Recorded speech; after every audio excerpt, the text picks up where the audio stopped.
she's already very relaxed, super, super relaxed posture, and that makes a big difference. I think it's very, very, very important for a singer to perform often, and there's no excuse nowadays not to, because you have to be relaxed when you sing, and you have to not care when you get haters, which is inevitable. I don't care how good you are.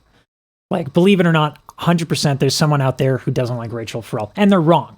Their opinion is objectively wrong. This is wrong. She's amazing.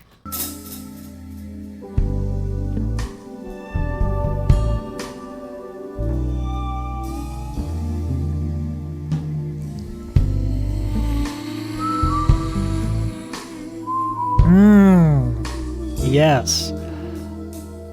So all of that, all of those vowels, all that mouth movement absolutely has an effect on the sound. And so she does this neutral larynx kind of thing. A lot of like falsetto quality where there's a lot of open fold where you get that hiss. And then she changes all the resonance. And this is something she does so well. Everything that you do with your mouth changes your tone. And she just took one note, sustained it, and made it incredibly interesting. So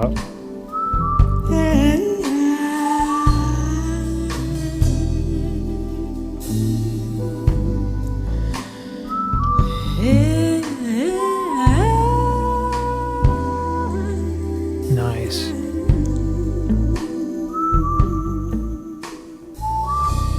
So notice that when her mouth comes forward, right, that's like a little bit of a puckered lip, it changes from bright to a little bit of darker tone. And the reason why this works is that, like, the lips operate in the same way, kind of the same concept, obviously not as dramatic as a trombone, but the idea is there, where retracted lips give a much brighter sound than like puckered lips, because you're literally, your vocal tract is elongated when you have more forward lips.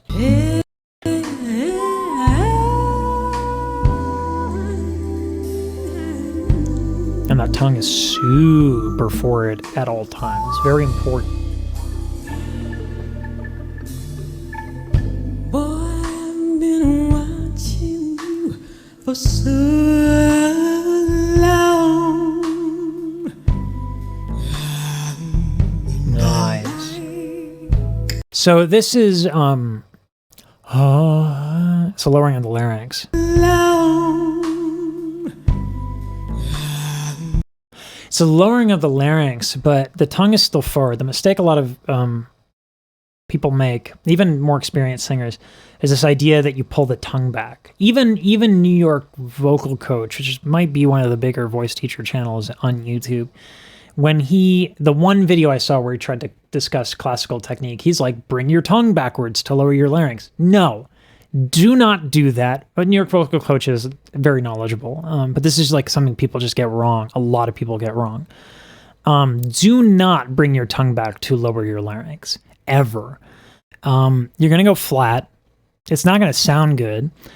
And this is a perfect example of how to do it right.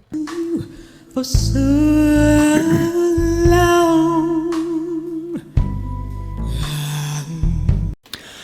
By lowering the larynx, she gets that really deep tone, but she's balancing it with incredibly bright vowels. Right? And it's really cool. Nice.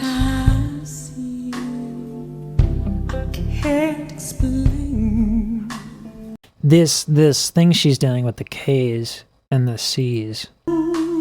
Super, super.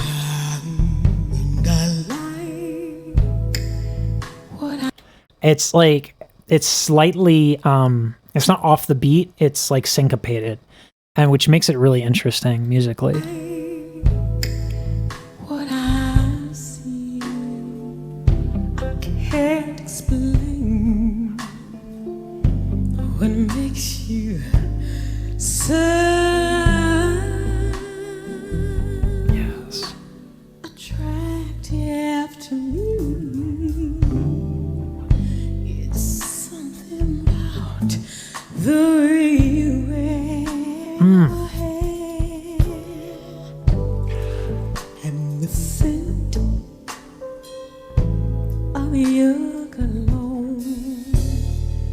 I mean, she's just, every single phrase has nuance to it. I mean, it takes a lot of playing around and a lot of like feeling it out to kind of really understand how to how to phrase with this much nuance. You can't be prescriptive about it. You can't be like, I'm going to do this here and I'm going to do this here. You can, but the better way to approach it is to play with a bunch of options. Not only does that build intuition, which can then be translated to other music and other songs, but the building of the intuition and also the organic. When you have so many options to go through, the song doesn't get stale for you. Playing is probably the best way to practice. Doesn't really matter what you wear. You don't need nothing.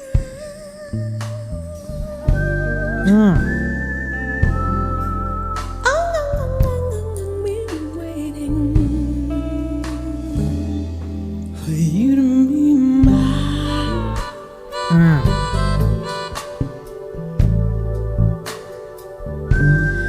Patiently waiting. The right time.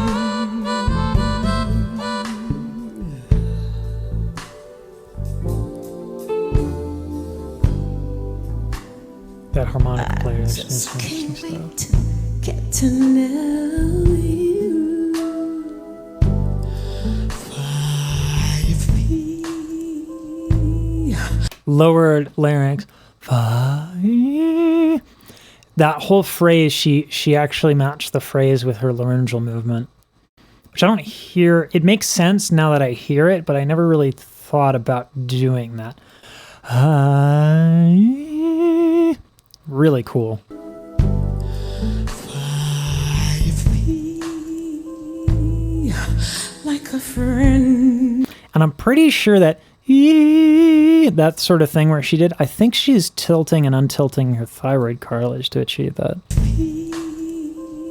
Because there's no mouth movement and the tongue is not moving, and the tongue is responsible for vowels.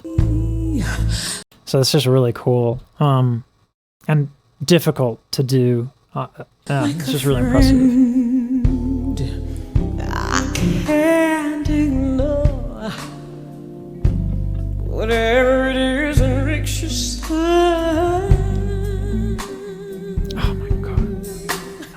Different from other men. Anticipating any moment now. When you'll walk through my door, into my home, my heart, my life, and it's just what I've been waiting for.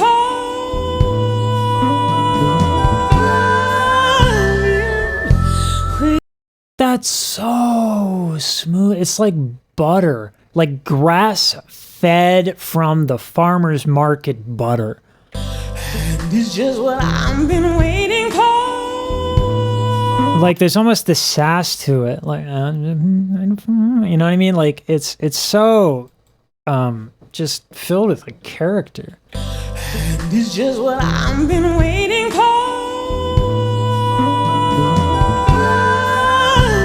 That's like 3 or 4 different vowels on the word for, which I'm here for it, by the way.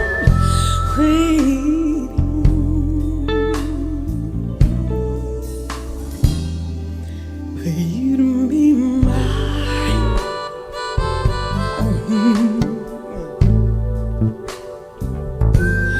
Patiently waiting. She's also really internalized the groove, like that the band's laying down. I've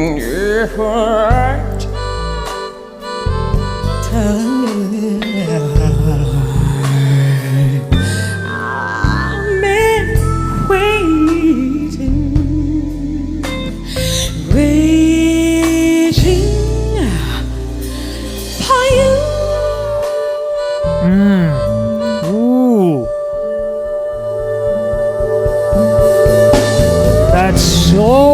queen. My life to come, I'll be a queen. We'll be together at last. We'll share a dream. Nothing's gonna stop us now. Come, let's. So this is something that's really cool. Like, so again, mouth and vowels, right? Mouth and vowels. But like that, the way she, like, if you talk like this, I mean, it changes the tone in a way that this doesn't change. Like, this has a sound, this has a sound, and if I do that, everything has that unique sound, and she uses that brilliantly, and it's so good. And you just don't see other singers do that. Like, she's the queen of vowels. And just is the perfect, like, if anytime I need to sell vowels on somebody as a really important fundamental of singing, I'm just going to show them Rachelle Ferrel. Nothing's gonna stop us now. Come, let's begin right away. Why not today? I want you to notice that this is almost operatic for a second. When she kind of opera, you really kind of want your lips to be super loose because here's the difference. Right, you get a much more rich sound, but if I retract my lips, right, and so she's playing with that. Like, she's got a lot of space in the back of her mouth. She's got a lot. There's a lot going on. Like, she'll lower her larynx. She's crazy. She's doing all these crazy things that are really cool. But I want to highlight that there are moments where she's like genre bending, not just vowel bending. Right away. Why not today? Right? Right? That sounds classical. Just for a hot second.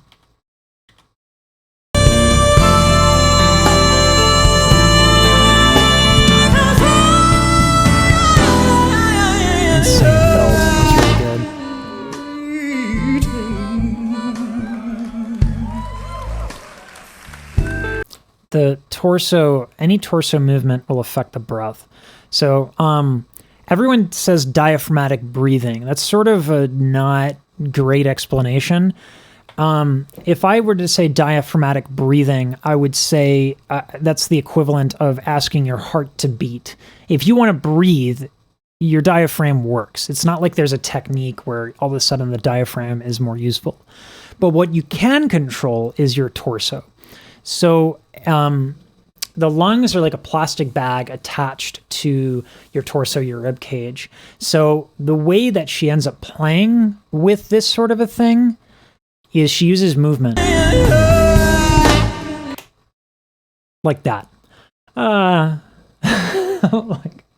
She's like, it's like, every time I hear her sing, it's like, I have not yet reached my final form. You know, she does all these things, like, more so than any other singer I've ever covered.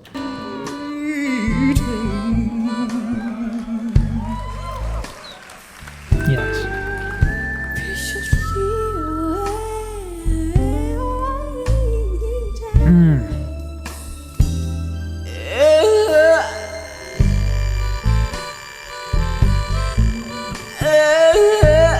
Oh my God. Little yodel into a vocal fry.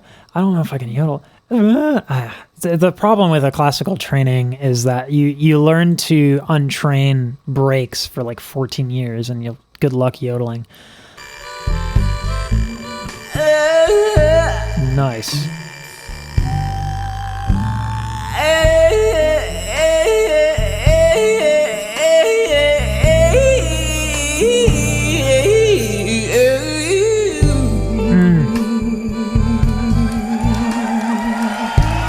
So there's a concept with instrumentalists called extended technique. And what that means is that people who play the piano will like sometimes reach inside the piano to pluck a string, or they'll like slap the sides. People do this all the time in guitar. Finger tapping is an example of extended technique. Like tapping the guitar to get rhythm out of it, that's extended technique. And it feels like Rachelle Ferrel is like using the same concept of extended technique, using the human voice in ways that people don't really think about.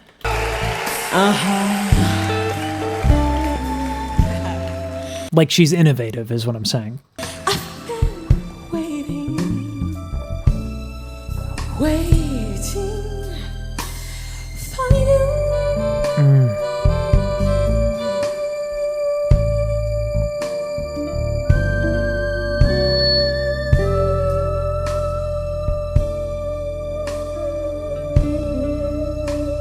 Okay, breath control. Okay. So, okay. That's a neutral larynx position. So you need to use very little air in order to not, break into like a falsetto equivalent where it's too breathy, the sound. So that takes a lot of breath control. And then to sustain it for that length of time is kind of nutty, because when you exhale, something's got to move, right? It's usually the pubis for experienced singers, or like people who open the rib cage and slowly let it go. Something in the torso has to contract, in order to create the exhale. So this is not like, people don't get specific about when they talk about breath control, like what it actually is. But like this masterful athletic use of her body is nuts.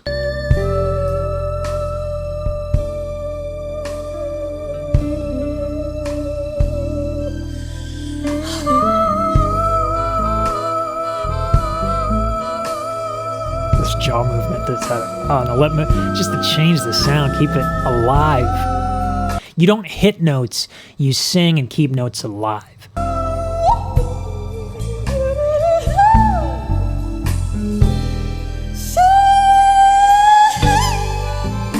Come on.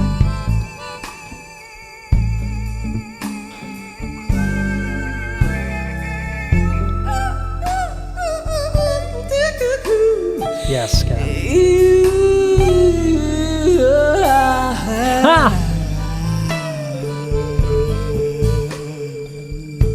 A little yodel on each note. I've been waiting and waiting and waiting for you, babe. Yes, funk bass.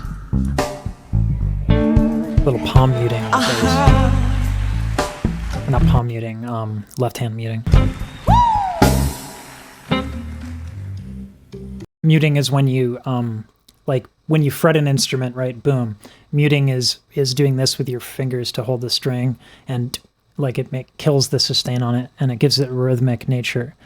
It takes a lot of taste to do it well, because otherwise you're going to step on the drummer's toes.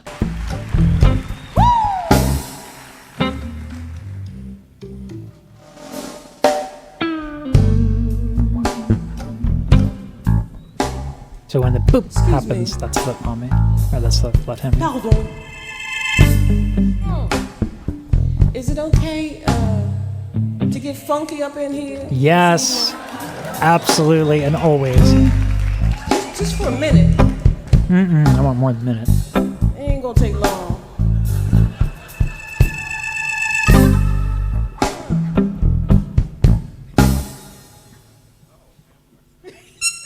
Oh, come on. Yes.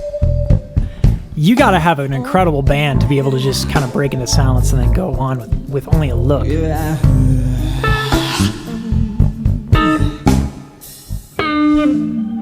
I love funk. Yeah.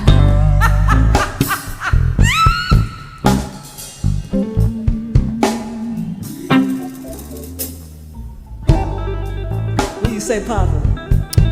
It occurs to me that I probably shouldn't dance because I might break something. It's a consequence of being chronically Caucasian, but I can't help myself. It's like when you listen to Michael Jackson, you can't help but be like, yeah, with the groove and all that. I heard it.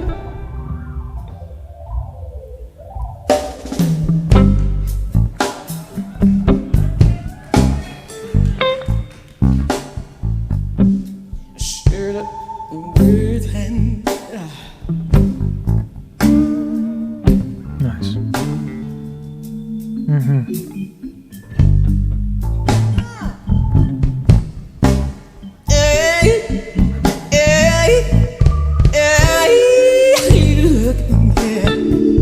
musicianship is nuts.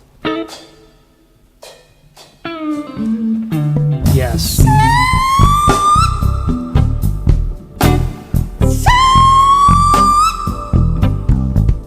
I almost think that's almost like a whistle register.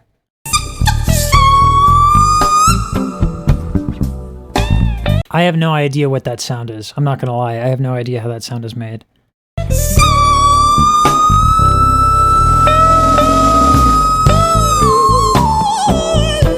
Ooh.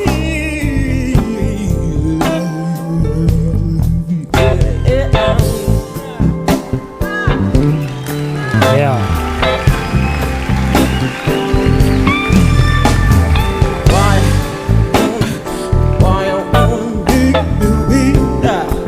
Everyone is so tight rhythmically. Everyone is so good. The whole band, and she's with them, and they're with each other. I mean, this rhythm on the consonants, everyone's hitting it.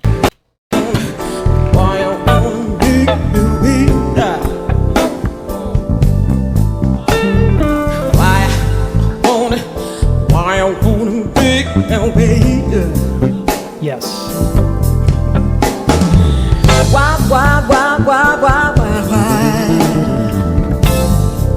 Nice.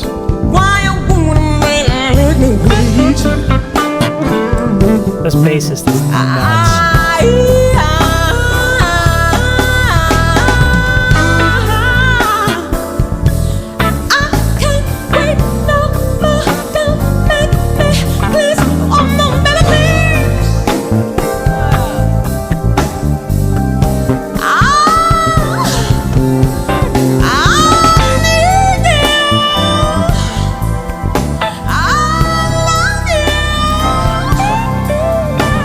Everyone filling. I don't understand how they decide who fills and who doesn't. Maybe this is something that I doubt this is like, oh, we're on measure 372, so that's the bassist.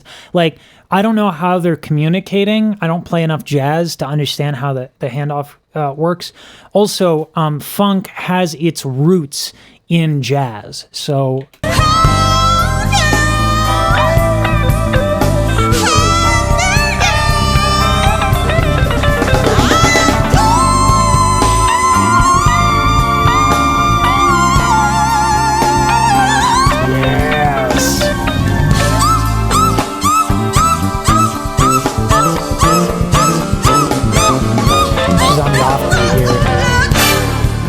Yes. Baby, baby, don't you make me wait. Yes. Oh, popping is bass. Popping is when you pull a string like that.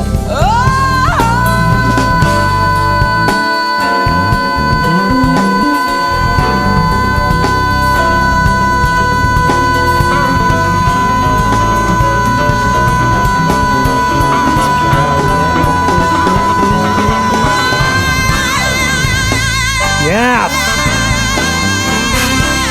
Oh, false folds in there. They get that rudeness. Right? That little false fold contraction right there. Yes.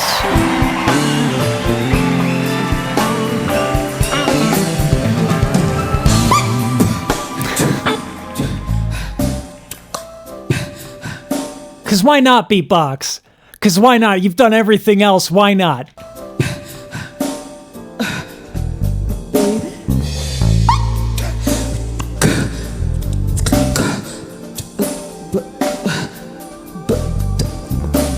Baby.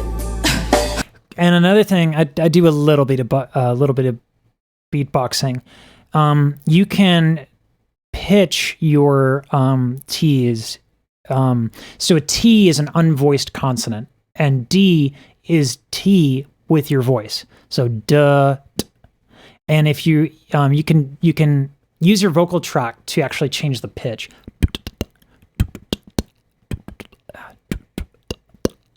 And that's what she's doing. Baby.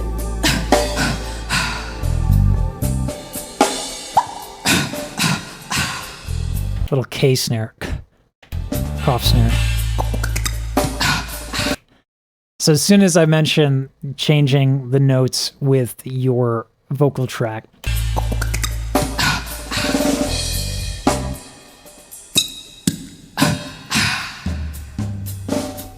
Baby.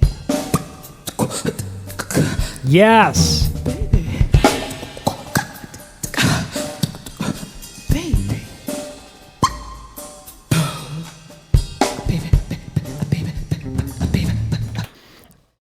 B's and P's are plosive. So plosive consonants are used to emulate a kick drum. B, b, b, b, b, b, b, bum.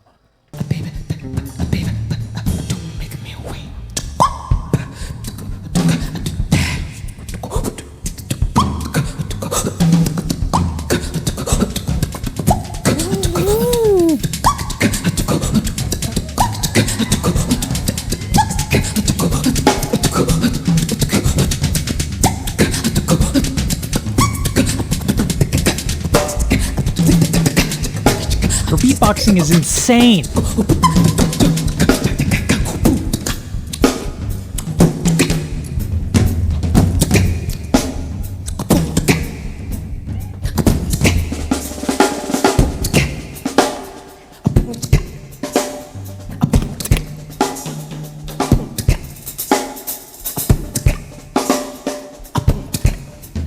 So it's supposed to mimic a kick, hi-hat hit, and then a snare.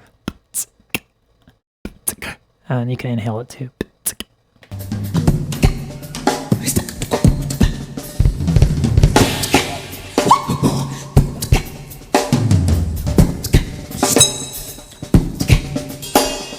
So notice how the drummer is actually working around her.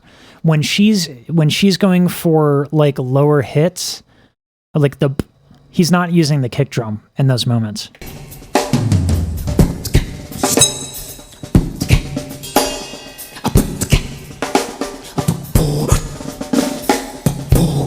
You can tell he's really paying attention to what she's doing. That's insanity.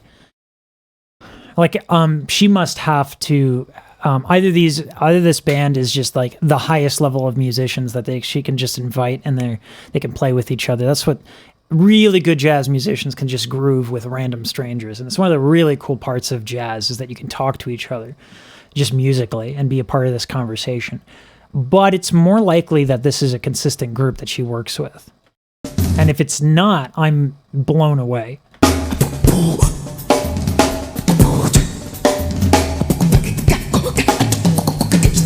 And notice that she starts doing that, like this higher stuff, and so he moves to, I believe, the toms.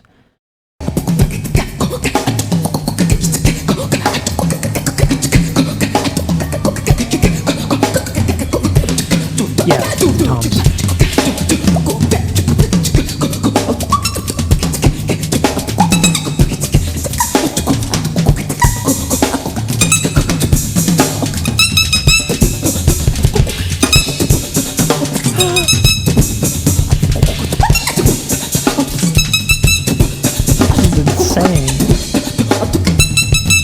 I don't know how she's making those dolphin sounds. I think that's whistle register.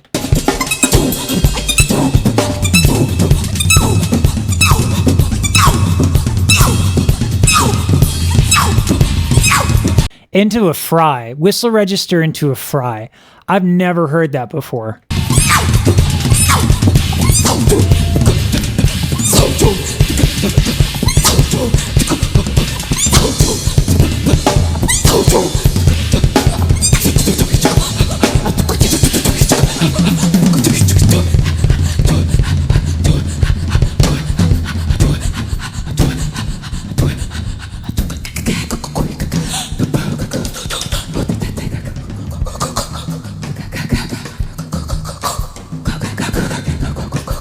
So her blowing into the mic, whenever you have like a white noise like that, it covers a really, really, really wide frequency spectrum, like a frequency range, like from low to high.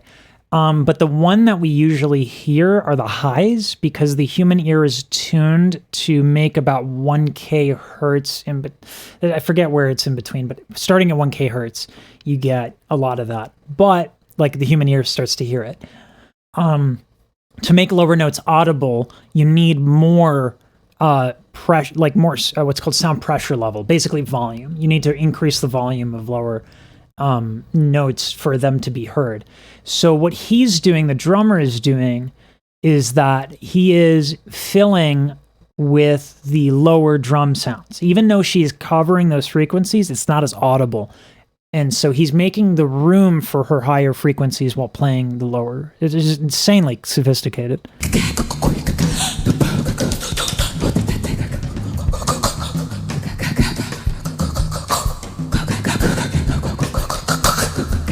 Some syncopation right here.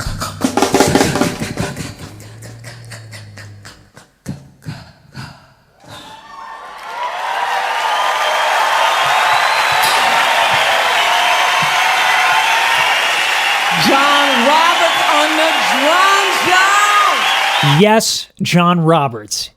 You can hang.